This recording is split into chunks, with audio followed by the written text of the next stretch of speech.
सध्या नाताळच्या सुट्या असल्यामुळे माहूरगडावर शैक्षणिक सहलींसह भाविकांच्या वाहनांची मोठ्या प्रमाणात वर्दळ वाढली आहे। असेच मुंबई येथील काही भाविक एका खासगी बसने माहूरगडावर दर्शनाला आले असता दत्त मंदिराकडे जात असताना सायंकाळी 5 ते 6 वाजेच्या दरम्यान त्यांच्या धावत्या बसला अचानक आग लागली। त्यामुळे भाविकांची चांगलीच तारांबळ उडाली।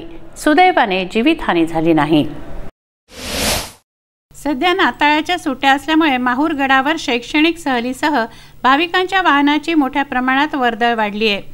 मुंबई येथील काही भाविक एका खासगी बसने माहूरगडावर देवदर्शनाला आले असता दत्त मंदिराकडे जात असताना 28 डिसेंबर रोजी सायंकाळी 5 ते 6 वाजेच्या दरम्यान धावत्या बसला अचानक आग लागल्याने भाविकांची चांगलीच तारांबळ उडाली।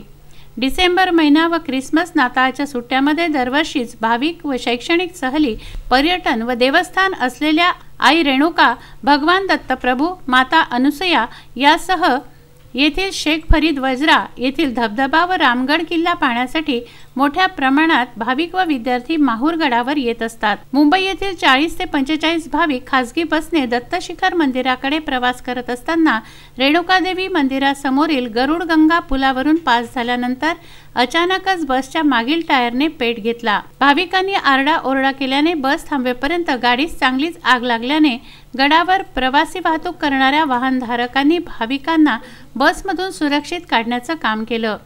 नगरपंचायतचे कार्यालयीन अधीक्षक वैजनाथ स्वामी यांनी भ्रमणध्वनीवरून ही घटना कळवल्याने त्यांनी तात्काळ अग्निशामक वाहन घटनास्थळावर पाठवलं।